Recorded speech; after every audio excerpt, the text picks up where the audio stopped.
Assalamualaikum warahmatullahi wabarakatuh and a very good morning.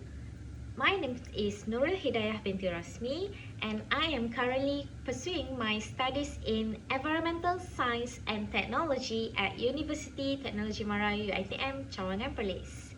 So today, I will be presenting on a topic that is both timely and critical to the health of our marine ecosystem life, which is the title is the development of a coastal ocean acidification and vulnerability index.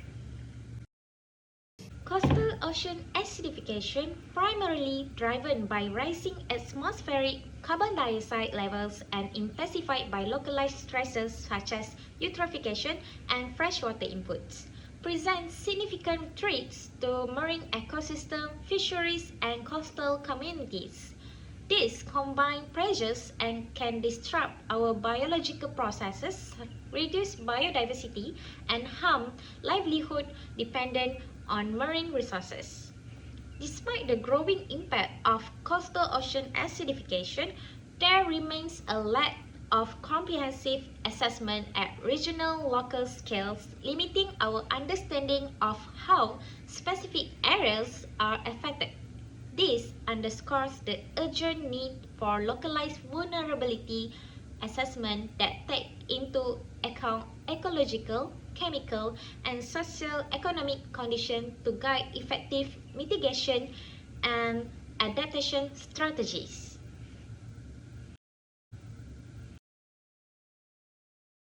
But first, what is ocean acidification?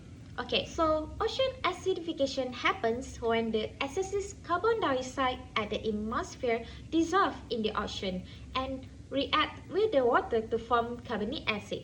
This carbonic acid is a weak acid and they dissociate into bicarbonate ion and hydrogen ions. As more hydrogen ions are produced, they combine with carbonate ion to form more bicarbonate ion. When this happens, it will reducing the availability of carbonate ions needed by the marine organism and make the ocean become more acidic. So because of that problems, this study proposed the development of coastal ocean acidification vulnerability index to systematically quantify and map the susceptibility of coastal environments. So here are the significance of study. There are three significance of study. So the first one is identify high risk zone. By this development, it will support policymakers and stakeholders by identifying vulnerability hotspot, guiding mitigation and adaptation strategies, and also tracking progress over time. The second one, this co-EV combines chemical, biological, and socio-economic factors into a single structure metric to evaluate the vulnerability to ocean acidification. And the last one, this development will support adaptation and also conservation. A well-designed co-EV can raise public awareness, optimize resources allocation, and foster international cooperation on a coastal climate resilience as aligned with the Sustainable Development Goal 14. As we can see here in the figure 1, this graph shows that as atmospheric carbon dioxide levels, which is red line, have increased from 1958 to 2012, the amount of carbon dioxide in the ocean, which is the blue line, has also gone up, while ocean pH, which is the green line, has gone slightly decreased. This means the ocean is becoming more acidic because it is absorbing more carbon dioxide from the atmosphere. The graph clearly shows how rising carbon dioxide levels are directly linked to the ocean acidification process. Next, figure 2 shows how ocean acidification gradually damages the shell of a tetrapod over 45 days. On day 1, the shell is clear and healthy, but by day 11, it starts to become cloudy as the acid in the water begins to dissolve it. By day 26, the shell shows serious erosion, and by day 45, it is severely damaged and nearly destroyed. This highlights how increasing ocean acidity can weaken and threaten marine life that relies on calcium carbonate shells for protection. And the last one, in figure 3, shows how different marine groups respond to ocean acidification. Fleshy algae and diatom actually benefit, showing increased growth, while calcifying algae drop sharply in abundance. Mollusks like clams and oysters show major declines in survival and shell building ability. Echinoderms such as sea urchins also suffer reduced growth and development. Next, corals are heavily affected with significant loss in calcifying and overall abundance. Crustaceans like shrimps and crab appear more resistant to pH changes. However, finfish face indirect effects such as a loss of habitat and food and possible issue with behavior and survival. Overall, ocean acidification threatens many marine species, especially those that rely on calcium carbonate. Furthermore, ocean acidification will give negative impact for coral reef and their shell-building species, leading to the loss of natural coastal protection, increased erosion, and higher flood rates. It also harms many marine biodiversity, putting tourists and aquaculture at risk by reducing the health of reef and shellfish. Moreover, acidified oceans also absorb less carbon dioxide, reducing their ability to help regulate the Earth's climate.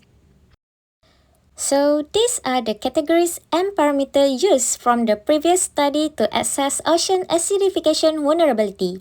The three researchers have the same category and parameter, which is the first one is exposure, the second one is sensitivity, and the last one is adaptive capacity indicators. All these three researchers collect the data based on the parameter that give the high impact for the vulnerability index. So the next one is methodology. As ocean acidification becomes a growing threat to our coastal areas, creating a coastal ocean acidification vulnerability index is an important way to measure how at risk different places are. But to make the most out of this index, we also need to use Geographic Information System, which is GIS. GIS is a powerful tool that helps us see where the most vulnerable areas are by putting the data on a map. By combining CoAV with GIS, we can better understand which coastal areas need the most help and make smarter decisions to protect our marine ecosystems and coastal communities. So for the example, there are formula for the exposure, sensitivity, and adaptive capacity. So for the exposure, it contains pH variability, argonate saturation, and SST trends. For the sensitivity, it contains ecological sensitivity plus with economic reliance on marine species.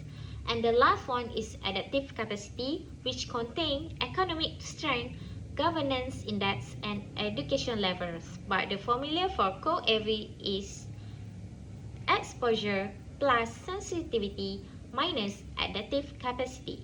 So we can get the value for which area have the highest.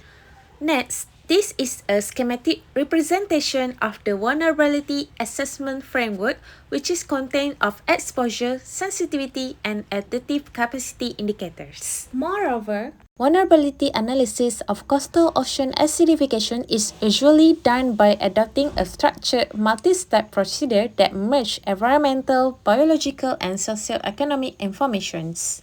The initial step is to specify the scope and objective of assessment by considering particular coastal areas, risk system, or dependent societies. After defining the scope, respective parameters of components of vulnerability and corresponding indicators for them are chosen. The exposure indicators, sensitivity indicators, and adaptive capacity indicators are typically considered. The chosen indicators are then normalized to the same range, usually between 0 and 1, to facilitate comparability between units and types of data. Following normalization, weights to indicators are then determined by literature review and expert input. The resulting index value can then be specialized using GIS software such as QGIS to map high-risk areas. The result should finally be tested with expert knowledge or historical impact records, and sensitivity analysis is advised to examine index robustness. This integrated strategy enables decision makers to rank areas of intervention, facilitate adaptation planning, and inform coastal resource use in response to ocean acidification. In conclusion, the development of the Coastal Ocean Acidification Vulnerability Index represent a comprehensive and innovative approach to understand and mitigating the escalating threats of ocean acidification, especially in highly sensitive and socio-economically dependent tropical coastal regions. Ocean acidification also largely driven by anthropogenic carbon dioxide emission poses several threats to marine biodiversity, coral reef, fisheries, coastal protection, and livelihood. This study systematically integrates these essential components such as exposure, sensitivity, and adaptive capacity into a robust and specially explicit framework that can be applied across diverse ecosystems. So that's all from me. Thank you.